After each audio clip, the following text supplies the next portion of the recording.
Merhaba, ben Erol Eti. Dünyayı keşfetmeyi ve sizlerle paylaşmayı seven biri olarak bu kanalda hem gezip gördüğüm yerleri anlatıyor, hem de yurt içi ve yurt dışından en dikkat çekici gelişmeleri sizlere aktarıyorum. Yeni yerler, farklı kültürler ve gündemin nabzı, hepsi burada. Hazırsanız birlikte keşfetmeye başlayalım. Merhaba, bugün gerçekten de insanı dehşete düşüren iddiaları konuşacağız. Savaşın vahşetini bile aşan, ahlakın, vicdanın parayla satıldığı söylenen bir olayı. Düşünün, Bosna Savaşı biteli 30 yıl olmuş ama İtalya'da yeni bir soruşturma açılıyor ve bu soruşturma bizi inanılmaz bir kavramla yüzleştiriyor. İnsan safarisi. Yani zengin yabancıların sırf eğlence olsun diye Saraybosna'da sivilleri avladığı iddiası. Gerçekten akıl almaz. Gelin bu iddiaların ne olduğuna, arkasında ne olduğuna daha yakından bakalım. Bakın, bu sözler aslında olayın vahametini tek bir cümlede özetliyor. Şikayeti yapan yazar Ezio Gavazzeni diyor ki, bunlar oraya eğlence ve kişisel tatmin için giden zengin insanlardı. Yani burada sadece bir savaş suçu iddiasından bahsetmiyoruz. İnsan hayatının bir spor, bir eğlence aracı olarak görüldüğü korkunç bir zihniyetten bahsediyoruz. Peki bu konuyu nasıl ele alacağız? Önce insan safarisi soruşturmasının kendisine bir bakacağız. Sonra bu korkunç eylemin bir bedeli var mıydı? Yani bir cinayetin bedeli neydi? Ona odaklanacağız. Üçüncü olarak neden 30 yıl sonra bu konu tekrar alevlendi? Bu kıvılcımı ne ateşledi? Ona bakacağız. Tabii ki bütün bunların yaşandığı Saraybosna kuşatmasının o acı dolu atmosferini anlamamız gerek. Ve son olarak da bu gerçeği arama yolunda karşımıza çıkan iddialar ve inkarlarla bitireceğiz. Evet, ilk bölümümüzde başlıyoruz. İnsan safarisi soruşturması. Şimdi bu iddialar aslında yıllardır bir şehir efsanesi gibi konuşuluyordu. Ama nasıl oldu da 30 yıl sonra bu soğuk dosya yeniden açıldı ve bir ceza soruşturmasına dönüştü? İşte şimdi İtalya'daki bu sürece savcıların tam olarak neyin peşinde olduğuna odaklanalım. Ve işte olayın en somut noktası bu. Milano savcıları Saraybosna kuşatması sırasında para verip sivil vurduğu iddia edilen İtalyan vatandaşları hakkında resmen bir soruşturma başlattı. Yani bu artık bir söylenti ya da iddiadan çok daha fazlası hukuki bir sürece dönüşmüş durumda. Peki suçlamalar ne? İnanılmaz ağır. Bakın burada sadece kasten adam öldürmeden bahsedilmiyor. İtalyan savcılar bu suçun zalimce hislerle ve aşağılık güdülerle ağırlaştırılmış olabileceğini düşünüyor. Bu ne demek? Yani hukuk diyor ki bu sadece birini öldürmek değil, bunu bir eğlence, bir spor olarak görmek.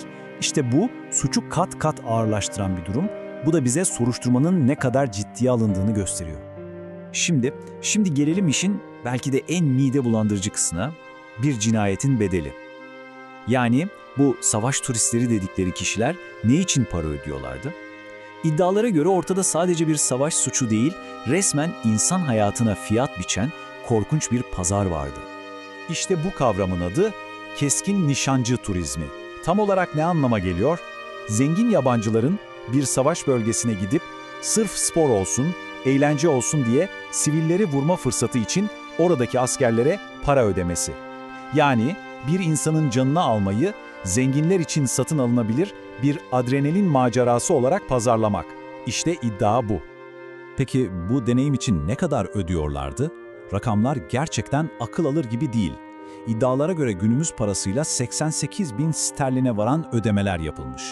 Bu basit bir merakın çok ötesinde belli ki organize bir işin döndüğünü düşündürüyor. Ve işin en dehşet verici, en akıl almaz detayı belki de bu. İddialara göre bir fiyat listesi bile varmış. Yani hedefin kim olduğuna göre ödenen para değişiyordu. Bakın bir çocuğu hedef almanın bedeli en yüksek fiyattı. Kadınların, silahlı erkeklerin farklı bir değeri vardı ve yaşlıları vurmak iddiaya göre bedavaydı. Yani bu nasıl bir canavarlık, nasıl bir zihniyet? İnsan gerçekten anlamakta zorlanıyor. Peki bu korkunç turlar nasıl organize ediliyordu? Anlatılanlara göre oldukça planlı bir süreç işliyordu. Katılımcılar önce İtalya'nın Trieste şehrinde toplanıyor, oradan Sırbistan'ın başkenti Belgrad'a uçuyorlardı. Belgrad'da onları Bosnalı Sırp askerleri karşılıyor ve Saraybosna'ya bakan tepelerdeki keskin nişancı mevzilerine götürüyorlardı. Yani bu birkaç kişinin kendi başına yaptığı bir şey değil, açıkça organize bir ağın varlığına işaret ediyor.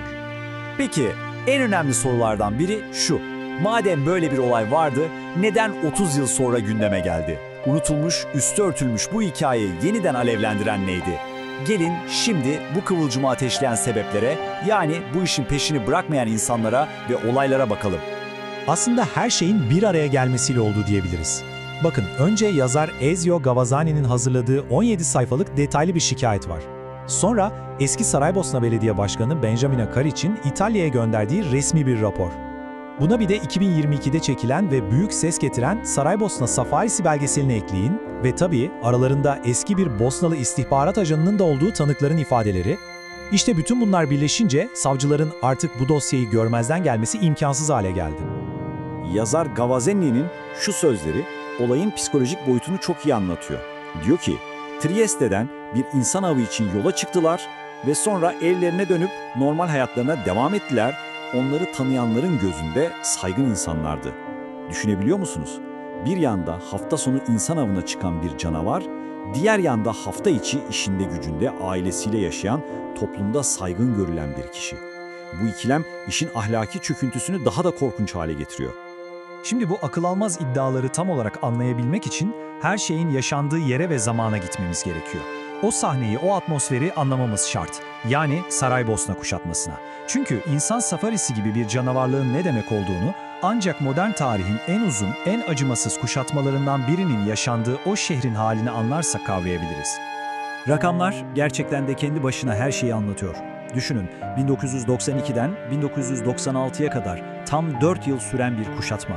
Modern tarihin en uzun başkent kuşatması bu. 11.500'den fazla insan ölüyor, bunların 1500'ü çocuk. Şehre her gün ama her gün ortalama 329 top mermisi düşüyor. İşte insan safarisi dediğimiz o korkunç iddia tam da bu cehennemin ortasında yaşandığı söylenen bir olay. Ve bu kuşatmanın dehşetini simgeleyen bir yer vardı, şehrin ana bulvarı, oraya artık keskin nişancı geçidi deniyordu. Oradan karşıdan karşıya geçmek, su almaya gitmek, bir komşunu ziyaret etmek, her biri ölümle dans etmek gibiydi. Çünkü her an tepelerden bir yerden bir kurşunun gelebileceğini biliyordunuz. Yayalar tamamen rastgele seçilen hedeflerdi. Saraybosna'da o günleri yaşamış foto muhabiri Jack Picone o hissi şöyle tarif ediyor. Birinin sizi izlemesi ve hayatınızın onun işaret parmağının ucunda olduğunu bilmenin yarattığı tekinsiz, tuhaf bir ürperti. İşte bu. Sadece ölme korkusu değil, sürekli bir av gibi izleniyor olmanın getirdiği o korkunç psikolojik baskı. Ve geldik son bölüme, gerçeğin arayışı. Çünkü bir tarafta inanılması güç iddialar, tanıklar var, diğer taraftaysa bunları tamamen reddeden, yalan diyen bir kesim. Peki bu kadar çelişkili anlatının ortasında gerçek ne? Gelin bu iddialar ve inkarlar savaşına yakından bakalım. Şimdi durumu bir özetleyelim.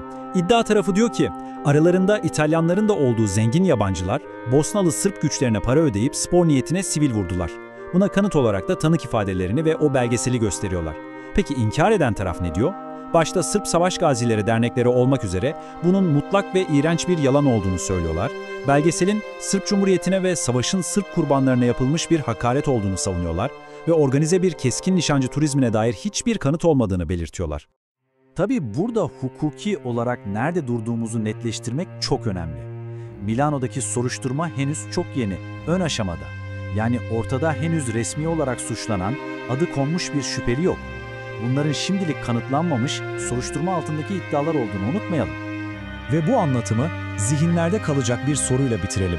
Hafızanın kendisinin bir savaş alanına dönüştüğü bir yerde adalet gerçekten bulunabilir mi?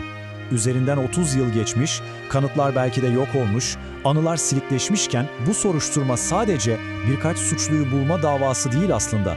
Bu, geçmişle yüzleşme, tarihin en karanlık anlarında insanlığın ne kadar alçalabileceğini anlama ve belki de en önemlisi, kurbanlar için bir nebze olsun adaleti arama çabasıdır.